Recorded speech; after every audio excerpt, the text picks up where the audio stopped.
Hello. Okay, so today I am going to make the grain-free flax bread. So what do I need to say about this? What I've done is I've got my ingredients ready. The first thing to say is that flaxseed is also sometimes called linseed. So if you're looking for it, sometimes it's labelled as linseed, okay, and they're both the same thing. Also, you can get golden flaxseed and you can get brown flax seeds. They're also pretty much the same thing. There's no difference in terms of what happens when you cook them or are cooking with them, so it doesn't matter. And the other thing I would recommend, it's not the end of the world, but what I would recommend and what I do personally is I don't buy pre-ground flaxseed. I buy it whole and then I grind it myself. And I grind it in one of these. So this is probably one of the best kitchen gadgets I've ever bought. They cost about £15. I got mine on Amazon, but it is basically an electric coffee bean grinder.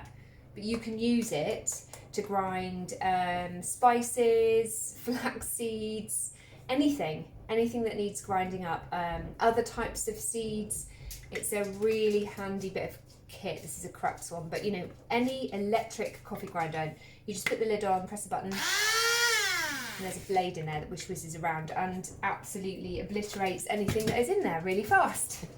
So that's what I'm going to use to grind my flax seeds. Why don't I buy them ground? Because flax seeds are full of omega-3, which is a very delicate oil, and it oxidizes very quickly. And also, if you think about it, it's kind of logical. Nature kind of looks after all these little nutrients which are inside a seed, because remember, a seed is going to potentially, if we didn't eat it, grow into another plant. So all those incredible nutrients which are good for us when we can access them as human beings are delicate, and they're protected by that, particularly in flax seeds. Here we are, this is whole flax seeds. They're protected by these very hard, very hard, very shiny kind of husks, okay? If you buy them pre-ground, you don't know when they were ground, you don't know how long they've been sat on the shelf for or in the packet. It could be months and months. So I just think it makes sense to do it fresh, and then you know what's gone in, how long they've been ground for, blah, blah, blah. So that's that. So I have started grinding mine already. Okay, I'm going to put the recipe up in the post with this video. The recipe is American, and they've kind of converted it from cups. They've converted it from American back to English and from cups back to measurements. So you come out with weird stuff like 208 grams of ground flax seeds. So just use your common sense and round it up. It doesn't matter. And this is one of those recipes, like most of the recipes that I will ever talk to you about, where exact measurements really don't matter. So for example, today, this recipe says 5 eggs.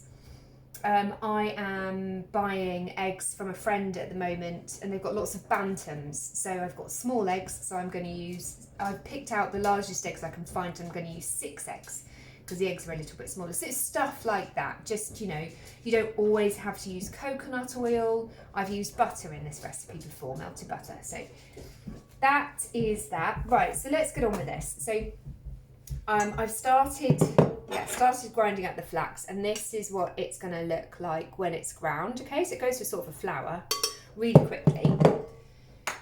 So the next thing I'm going to do is you need melted butter or coconut oil for this recipe, or you could just use an oil. You could use something like a light olive oil or avocado oil. Again, it's just a fat, so it doesn't really matter.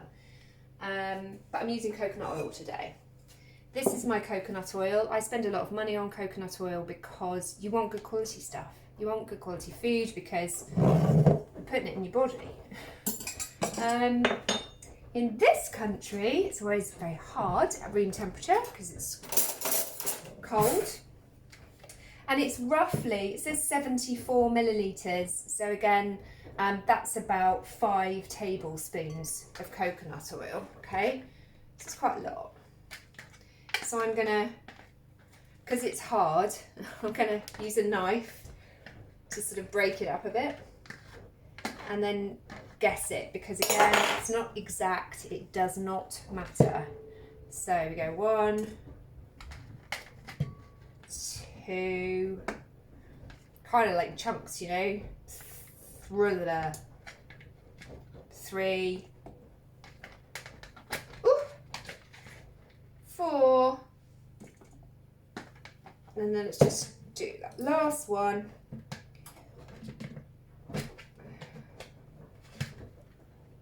Ooh, just missed.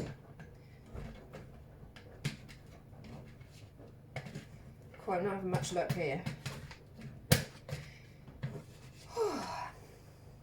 Okay, I'm gonna go, that's about 5, so scrape that all in there. I'm just going to get that on a really gentle heat to melt it while I carry on with some other stuff. Just put that in there. Okay.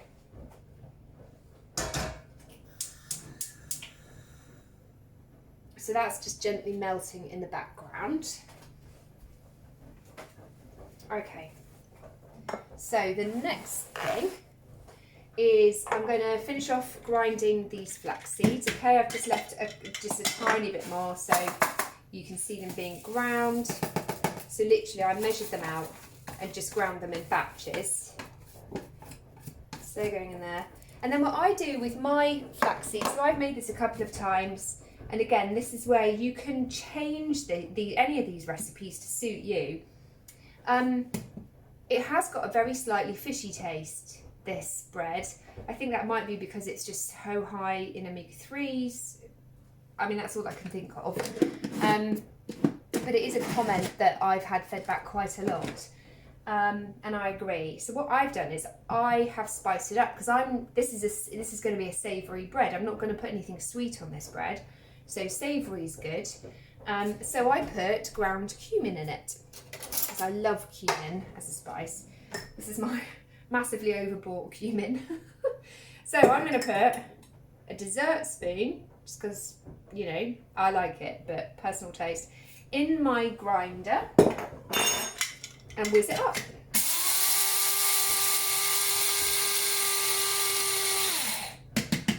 Okay, and you can see really quickly, that's how fast that works. That is what that looks like now. And then I'm going to add it to there. Okay, so that's all done. No more grinding needed. Okay, and then the other thing this needs, so that's the flaxseed, the cumin. It's going to put some salt in there. Just, again, whatever sort of salt you want. This is Himalayan pink salt, which we've put in an old container, but it's pink.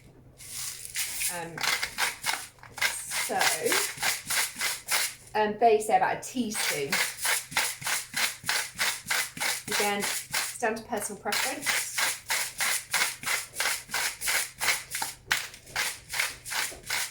I like quite salty food, and I don't have high blood pressure, so it's fine. And then the next thing which needs to go in here is some baking powder. Okay, so you need 3 teaspoons of baking powder, and I'm using a gluten-free baking powder. If you don't have an issue with gluten, you don't have to use gluten-free, but that's the one I use. So let's do 3 teaspoons of baking powder going in there. And I've got the oven on and warming up already. The oven's on 180 degrees Celsius, just warming. And I've also got a loaf tin, just a normal loaf tin. And Lakeland do these amazing sort of ready to go liners. That's my stuff melted already. Lakeland do these just amazing liners, so I just use them because they save so much time and I love them. So just pop one of those in. So when the mix is done, literally just go straight in there and in the oven. My coconut oil has melted, so that's all ready to use. put my baking powder in there. So now I'm just going to give it a quick mix around to get that all mixed in. Okay. Oh, it smells really good because that cumin's just, oh, it smells delicious. I think it personally, it revolutionised the taste of this sort of, it's not really bread, you know, low carb alternative bread. When I put cumin and a bit more salt in here. Right, the next big ingredient for this is eggs.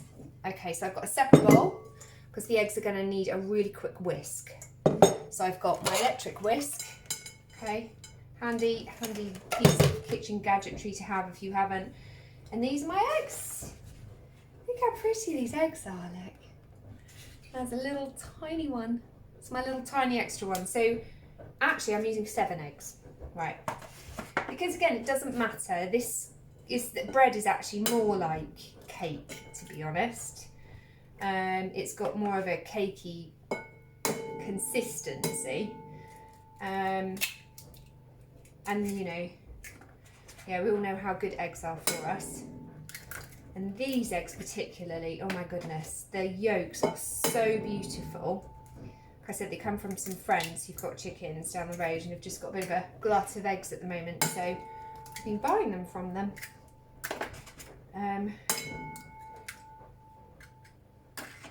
So it's just such a treat. Look, proper dirty one.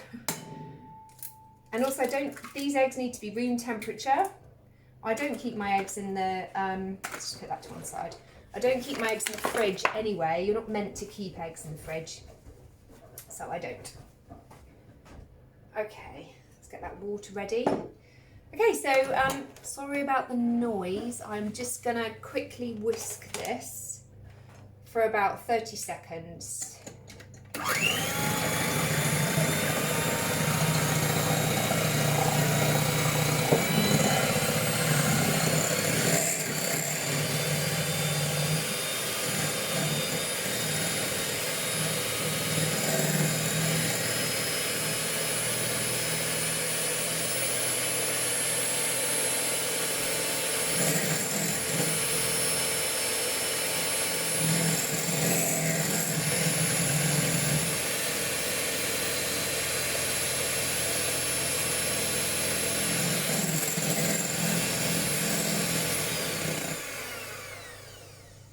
Okay, so what that does is just gets a little bit of air in to stop it being quite so incredibly solid and heavy, I would imagine.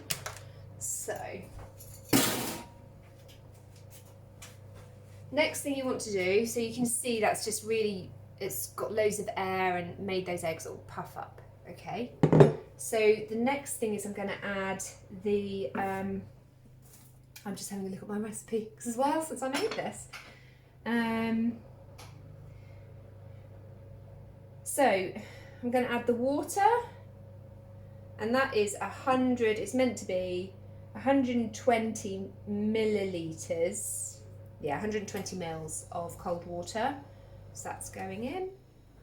And next I'm going to add the coconut, the melted coconut oil, so that goes in.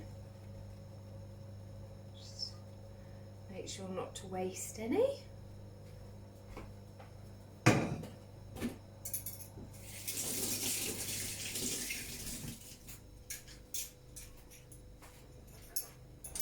And I was a bit premature with taking my beaters out of the beater. So just give it another quick mix up. So this is just a really quick, lovely way to make sure that whatever you're doing is mixed properly. So here we go.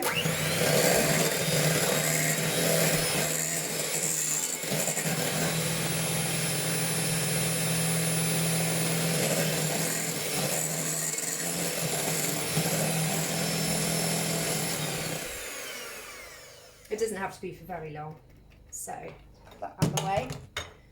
Okay, so the next thing we do is add the dry ingredients to the wet ingredients. So, or actually, add the wet ingredients to the dry ingredients. So here we go. I've got a bowl that, you know, is almost full of just the liquid now. So I'm going to start adding it. My wooden spoon. And then give that a little bit of a stir around. Let's just change it so you can see. Here we go. So you can see that I don't know if you can see how fluffy that is. It's quite, there's a lot of air in there. Okay. And what will happen is the flaxseed, so you'll get to this point and think, oh my goodness, there's way too much liquid, and start panicking, but actually there isn't, because the flaxseed, because it's actually mainly fibre, sucks up that liquid. You'll be amazed. Let's just scrape this out, leave any of that loveliness behind. Okay.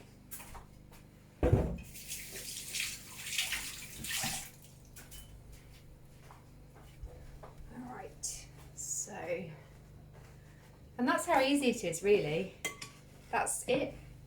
There's nothing else to do. So all we do now is, let me show you a little close up. Here we go. So just mixing that around. What a beautiful colour. That's those gorgeous eggs. And you can see it's really, really liquidy. Okay. I'm going to leave it for just a couple of minutes, and what will happen is that will start really sucking up all of that moisture. Okay, and then you just pour it into the baking tin and you bake it for about 50 minutes at 180. And then I always say this with anything that you cook that you think you might be a bit tempted to overeat. I suggest that you get it out of the oven, cool it, slice it and freeze it. And then you've always got it, you know, ready for if you fancy something that's a bit bready, you know, because it is one of the things I think that people miss the most when they start reducing those sort of really refined starches in their diets. Bread is something which is really, really missed. And I think there are two reasons for that. You know, we know that, so bread is absolutely associated in terms of memories with, gosh, comfort and happy memories very often for a lot of people. The other thing is that the peptides in gluten, so gluten is a protein. We don't possess an enzyme to break down the protein that is gluten, which I think kind of gives us a bit of a clue about, you know, should we be eating as much of it as we do these days? Possibly not. So a peptide is a sort of a fraction portion of the protein molecule, and our body, it looks to our bodies like it's an opioid. And opioids are absolutely associated with dopamine production in the brain, and dopamine is often called our pleasure neurotransmitter. It's all about pleasure and motivation. It's associated with addiction. And so, you know, if you're one of those people who the thought of never having bread again makes you feel like, well, I can't do this because it's just too much, I can't do it, I'm not giving up bread. Know that there's a real reason for that. It's not just in your head, it's not about willpower. It's a real kind of biochemical thing which is going on in your body. So it's good to have this on hand.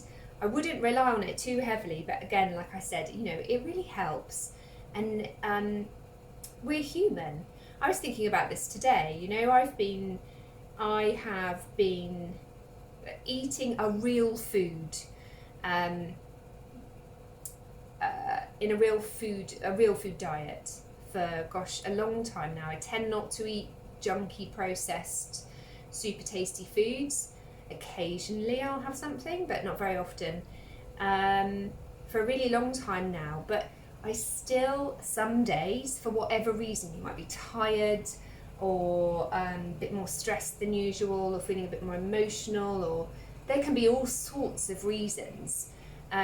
I all of a sudden start thinking about those foods which I don't really eat anymore, like, you know, a lovely crunchy cracker, or some really comforting bread, and I like this with, this works really well, this bread, with cheese, slice of cheese, maybe some cucumber on it, or I'm a big fan of bovril, so I sometimes just have it with butter and bovril. It's handy if you're really busy and you sort of haven't got time to have anything big.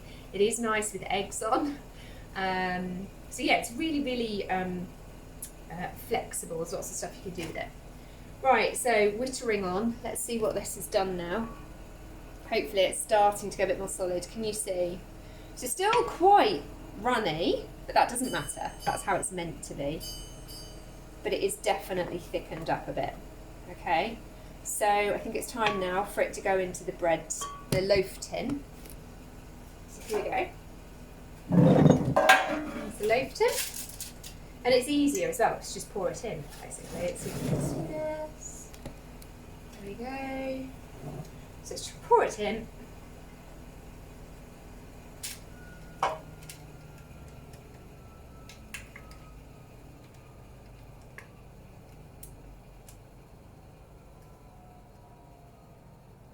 Still smells really good, by the way. That cumin just smells amazing.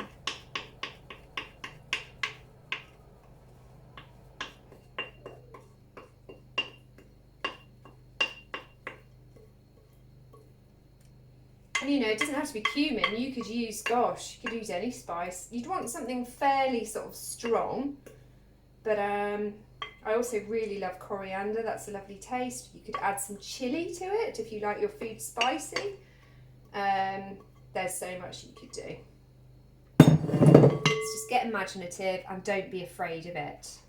And it's coming out of my bread. Let's just give it a bit of an adjust. Here we go. So you can see that.